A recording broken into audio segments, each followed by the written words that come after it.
My name is Surat. I am a software developer. So today we are going to discuss about EOS. So EOS is basically a high performance.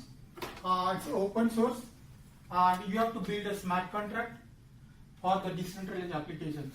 So EOS is provide a framework, so where you can go and build a decentralized applications. For EOS, so it is very much scalable and it is flexible, it is usable. So what does it mean by scalable? Scalable means you can adopt multiple dApps into the EOS. Thousands of dApps can be added over the EOS platform, and it is flexible. You can use your WebAssembly language to write smart contract applications, and it is usable. So there are tools which is going to be provided by the EOS, so it will be easy for debug and analyze. So if you go to learn the EOS, so the recent version is Dawn 3.0. So we are recording this video on 18th May 2018, and their main network is going to be released on end of May or starting of June. So for this videos, so we are using Dawn 3.0.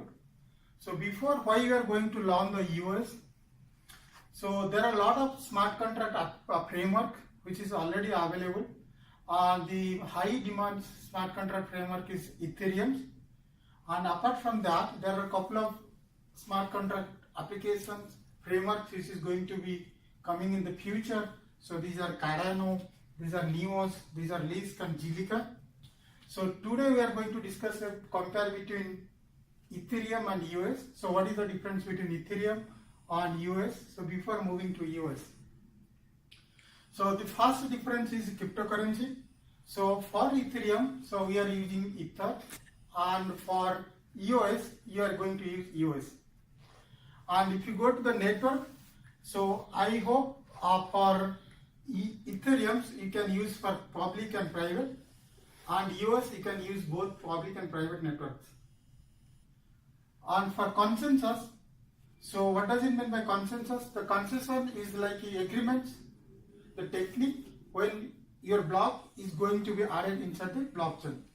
So for consensus, so Ethereum currently using proof of work, and they are planning transition to proof of stake.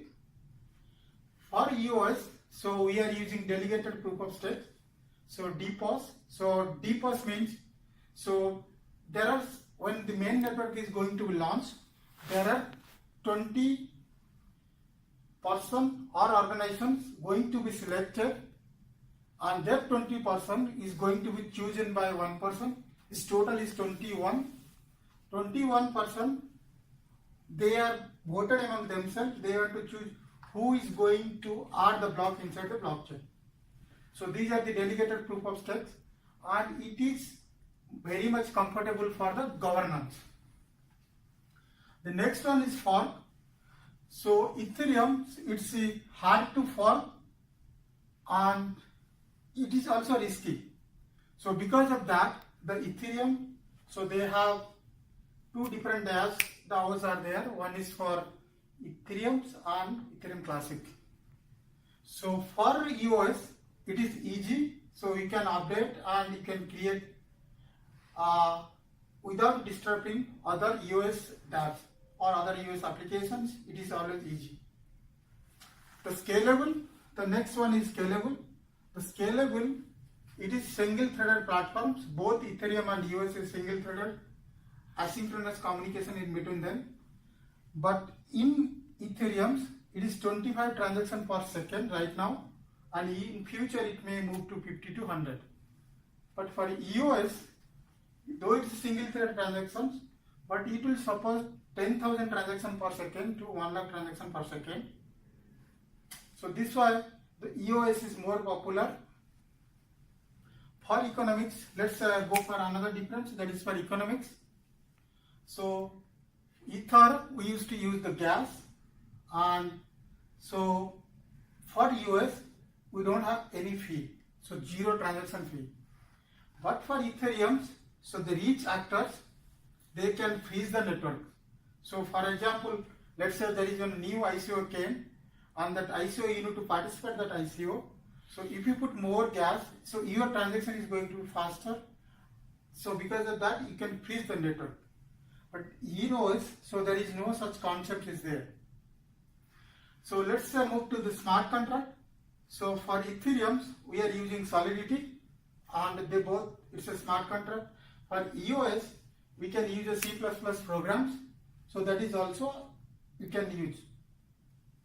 For language, this is the last one, the language.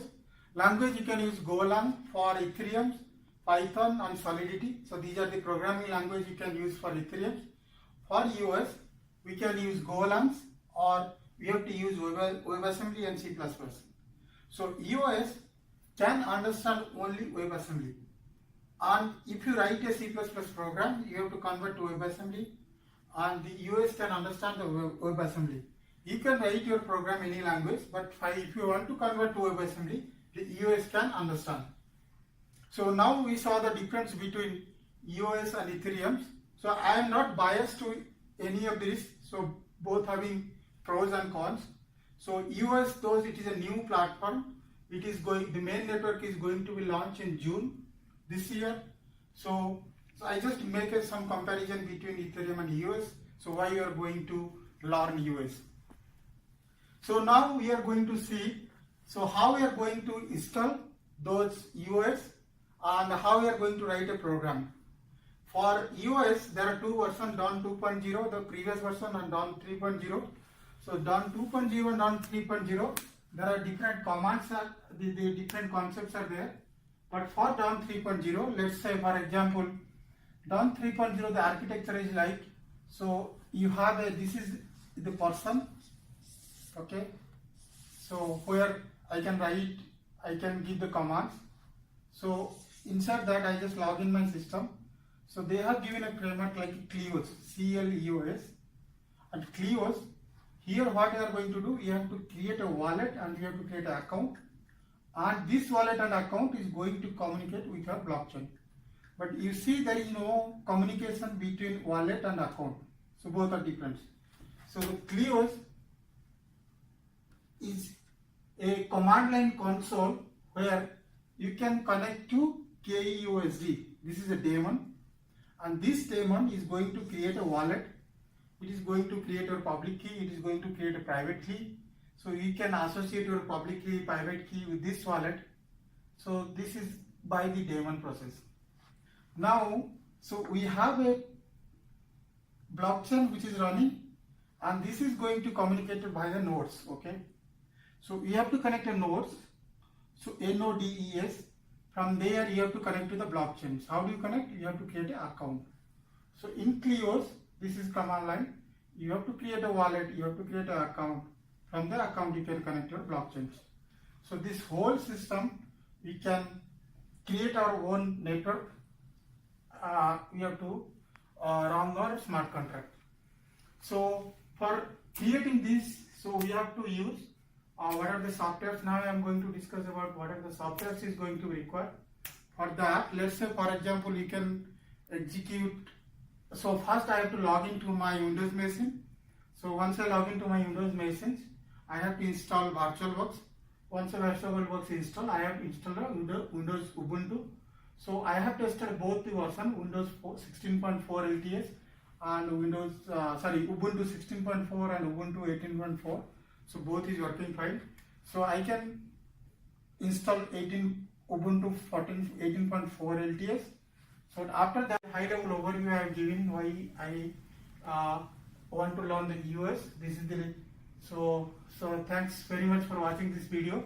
So next video we are going to discuss how to install this Ubuntu and how we are going to create a smart contract and communicate with the smart contract. Thank you very much.